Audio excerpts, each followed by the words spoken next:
Aneli Ahmić i Luka Vujović doživjeli su pravo iznenađenje tokom emisije Narod pita. Fanovi su ih bukvalno obasuli poklonima i novčanim prilozima u znak podrške njihovoj vezi i zajedničkom životu.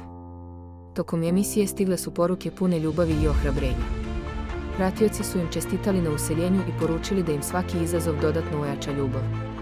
Kako navode, za njih su Aneli i Luka jedini pobjednici, najlepši, najbolji i najiskreniji.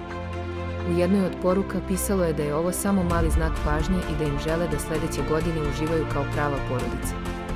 Uz to, fanovi su poručili da žele samo njihov osmeh u dobru i u zlu. Aneli je bila vidno dirnuta i izjavila da ne zna kako da se zahvali.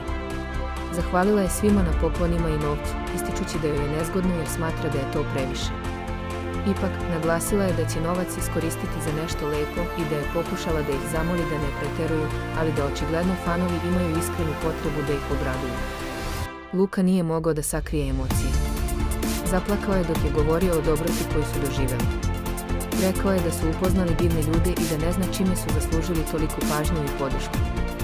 Aneli se nadovezala, ističući da je upravo tog dana bio njihov prvi dan u novom stanu.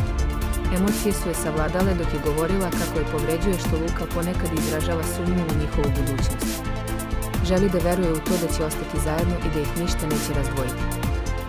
Na kraju, Luka je rekao da ga najviše pogađa kada vidi koliko ljudi odvajaju vrijeme i energiju da im pruže podršku.